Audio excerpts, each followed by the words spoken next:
Hi hello friends, இது உங்களா cute Gutte சண்டத்ரி channel. வாங்க, டுடே நம்ம என்ன பார்க்க போகிறோன்னா, எங்கள் வீட்டில் புதுசாக ஒரு வான்கோழி வாங்கிட்டு வந்திருக்கோம்.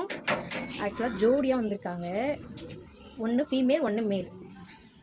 இது வந்து நாங்கள் இவங்களுக்கு வந்து நேம் வந்து வைக்க போகிறோம். என்ன நேம்னு கேட்டிங்கன்னா, ஃபீமேல் பேர் வந்து ஷண்மு, மேல் கோழி பேர் வந்து சோமு.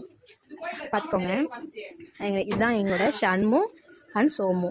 திரும்பி இருக்கால இவ வந்து ஷண்மு, இப்படி பார்த்துட்டு இருக்கால இவன் வந்து சோமு. இவன் வந்து மேல், அது வந்து ஃபீமேல். பாருங்கள், எங்கள் வீட்டுக்கு வந்திருக்காங்க புதுசாக. இதுக்கப்புறம் இவங்களுமே எங்களோட யூடியூப் சேனலில் ஒரு ஆள் தான். நல்லா பாருங்கள், எனக்கு ரொம்ப பிடிச்சிருக்கு. அழகாக கையில் ரைஸ்லாம் கொடுத்தா சூப்பராக சாப்பிட்றாங்க ரெண்டு பேருமே. ஷண்மு ஷோமன் கூட பார்க்குறாங்க பார்த்தீங்களா, இவங்க தான் சோமு, க்யூட்டான Somu. Okay okay okay first இன்றைக்கி தான் வந்திருக்காங்களா, அதனால் கொஞ்சம் ஃபியராக இருக்காங்க ரெண்டு பேரும், வேறு எதுவும் இல்லை. ஷண்மு பாருங்கள், அழகாக இருக்காங்க. இன்னும் இங்கே பெருசாக வளர்ந்துட்டாங்கன்னா சூப்பராக இருப்பாங்க, அழகாக இருப்பாங்க. ஓகே ஃப்ரெண்ட்ஸ், பாய்.